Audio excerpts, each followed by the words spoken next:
Hi, this is my recently purchased Sig Sauer P365. I was looking for an easily concealable weapon, so I visited a lot of websites, I saw hours of videos, and then finally decided to buy this gun. And when I held it in my hands for the first time and fired it, I realized that none of the videos describe how to hold this gun correctly, so I decided to make a video of my own and tell you how to do it. What are my credentials? What are my qualifications in talking about this subject? The first one is, as you realize, I'm not an American, I'm an Israeli. I served for 29 years in the Israeli Defense Force. I was a major. Most of these years were in reserve duty, and I used a lot of firearms, trained with a lot of firearms, used them in active duty and combat. None of that is very relevant to handguns because they're quite different. And I've owned handguns as a private citizen since I was 19 years old, so I've had some experience with them also. My third qualification is that I'm an orthopedic surgeon, so I have some professional knowledge on hand anatomy and ergonomics, and that's what I'm going to use today when describing how to hold this gun correctly. Now, you have to know two things about normal hand anatomy before we continue. The first thing is that if you do nothing with your hand, if your hand is completely resting, then we have a normal cascade of fingers. Our second, third, fourth, and fifth fingers are cascaded. The index finger is a bit more extended than the ring finger, then the middle finger, then the ring finger, and finally the fifth finger, the pinky, is the most flexed. This is the way our hand sits normally when all the muscles are relaxed, when they're not working one against each other. This is the balance of the hand. The second thing we have to know is when you want to grip something powerfully, you have to place it in the palm of your hand and effect a 3-point fixation, pressing with your thumb on this side and with your little finger on this side. You have to add your fourth finger for the power grip and these two fingers for balance. And then you are holding something powerfully, you have a power grip with your hand. Now let's take this knowledge and translate it into gun usage. These are the three magazines that are supplied with the gun.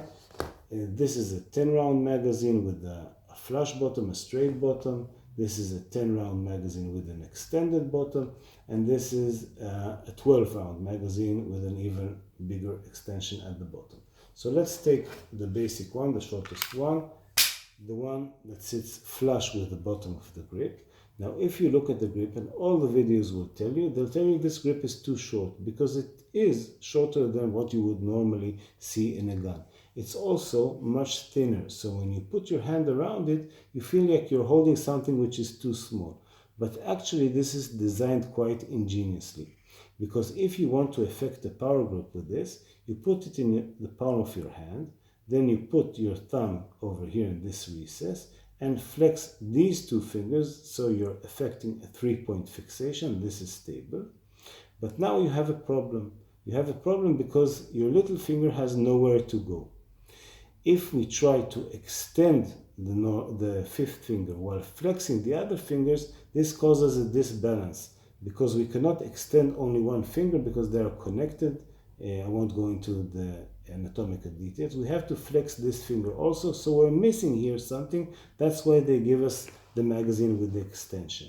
What I wanted to show you is that the correct way of holding this is to flex this finger also and flex it beneath the magazine like this. So when you're holding the hand like this, with the thumb pressing here, the palm of your hand pressing on this side, this affecting the 3-point fixation, and your little finger curled below the magazine like this, this is the natural and balanced way your hand has to sit for it to be stable.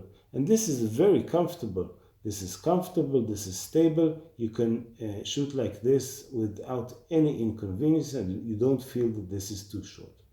Another advantage is that we have this recess here that sits in your first web space, and it allows your index finger to extend quite a bit beyond the trigger guard. And this enables us to press the trigger with the middle phalanx like we should. I'll just take out the magazine here.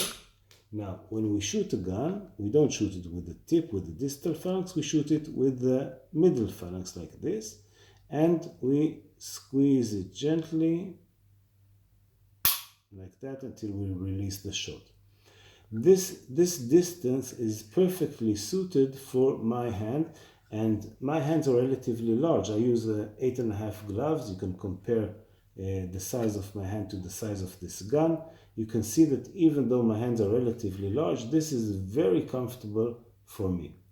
So if I would have to choose, and that's what I do, which of the magazines to use, I would prefer the one with the flush bottom where you can curl your little finger below over the one with the extended bottom. When you go for the 12 round magazine like this, then you have a bigger extension and you can put comfortably your fifth finger, the pinky, over here and shoot it just like you would shoot a full-sized gun. That's another way to use it, but again, I will show the best way to shoot this gun is to curl your pinky below the magazine, the short one without the extension, 2 fingers over here, thumb over here, and you can shoot comfortably, accurately without the gun moving because of muscle imbalance. That's what I had to say. Thank you.